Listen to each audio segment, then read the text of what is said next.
ओम शांति। आज एक ऐसी माँ के बारे में बात करते हैं जिनकी 4 बेटियाँ और चारों बेटियाँ ब्रह्मा कुमारी जीवन में समर्पित जीवन जी रही हैं, अपनी सेवाएं दे रही हैं। कैसे एक माँ ने अपनी चारों बेटियों को समर्पित करने में अपना योगदान दिया, कैसे उनकी मन की इच्छा पूरी हुई, कैसे वो अपने आप को एक भाग्यशाली माँ समझती हैं और कैसे अपने आप पर एक गर्व महसूस करती हैं।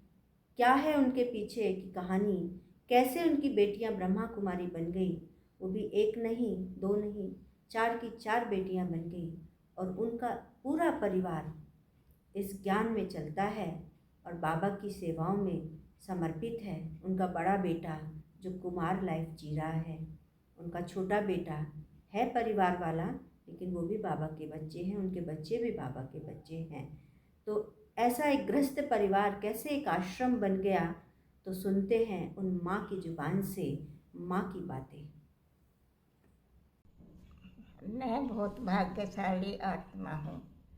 मेरी 4 बेटियाँ हैं, वे भगवान को समर्पित हैं और वे भगवान का ही कार्य कर रही हैं।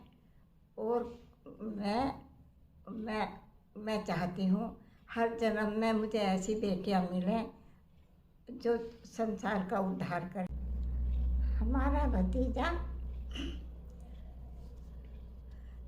मधुबन में समर्पित है। तो वो हमारे घर आते थे कभी कभी, तो हमारी बड़ी बेटी बहुत रुचि से उसे आत्मा परमात्मा का परिचय देते थे। तो उसे बहुत अच्छा लगता था, तो ऐसे ही आना जाना रहता है।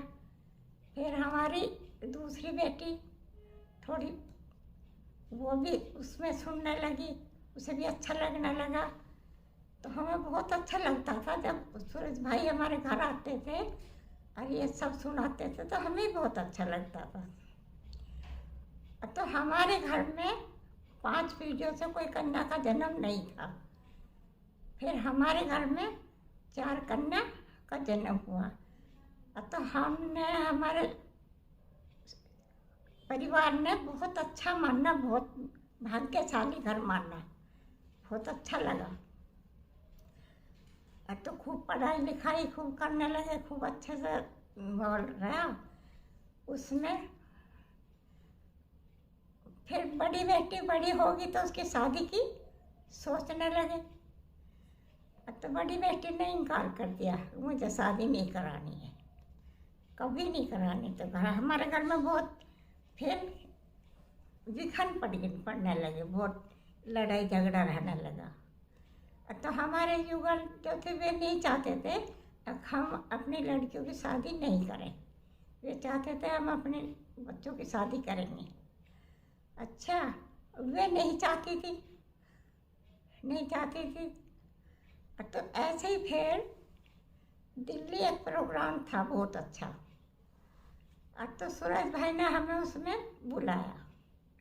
तो हम और हमारे युगल हम दोनों गए। तो बहुत अच्छा लगा। उसमें लाखों कन्याओं का समर्पित थी।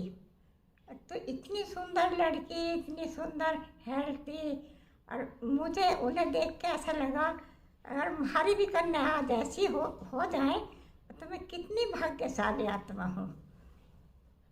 अच्छा, वो दिन आ गया। तो जब रात का योग चला तो हमने अपने दिल से, बाबा जैसी ये कन्या है मैं भी इन्हें ऐसे ही चाहती हूँ, इन्हें आप संभालो, मैंने आपको समर्पित कर दिया। तो ऐसे हमारी छोटी बेटी बहुत छोटी थी, 8-10 महीने की थी। अच्छा, ऐसे फिर हमारे युगल जो थे बहुत एंटी से हो गए, वे नहीं चाहते थे। फिर चलते चलते उन्हें एक साक्षात्कार हुआ, बाबा ने कराया, एक समुंदर दिखाया। उसमें समुंदर में बहुत सी आत्मा तड़प रही थी। तो उसमें हमारी 2 कन्या भी थी। तो वे ऊपर थी, वे सफ़ेद कपड़ों में फ्रॉक पहन रही थी, सफ़ेद कपड़ों में छाता ले रही थी हाथों में, और वे उस समुद्र से ऊपर थी। और तो एक कोई वो था, और तो वे उसमें बैठी, दोनों बैठी। तो पापा को ऊपर से टाटा करा, अब पापा टाटा, हम चले। अब तो हमारे युगल बहुत घबराए, अब ये मेरी नहीं है। उस समय ये मेरी बच्ची नहीं है, सिर्फ बाबा की है। अच्छा, उसी दिन से फिर उन्हें बहुत बड़ी वीडियो दिखाई, बाबा ने साक्षात्कार करा। उसी दिन से उन्हें निश्चय हुआ अब भगवान का कार्य ही भगवान का ही रहेगा, अब हम इन्हें कुछ रोकेंगे नहीं। तो एक एक करके वे सभी मधुबन गए, सब मधुबन हो गए। फिर हमने मेरठ में सबसे पहली गीता पाठशाला हमारे घर में खुली, मेरठ से। तो हमारी चारों कन्या समर्पित हुई, एक एक करके। 3 आगरे में है, एक रुद्रपुर में है, और हमारा बड़ा बेटा भी बाबा का समर्पित है, वो भी, उसने भी शादी नहीं की है। छोटे बेटे की शादी है गृहस्थी, उसने भी बाबा का हाथ पकड़ा हुआ, बाबा की सब बाबा के हैं। 2 बच्चे, वे भी बाबा को याद करते हैं, बाबा का ही काम करते हैं।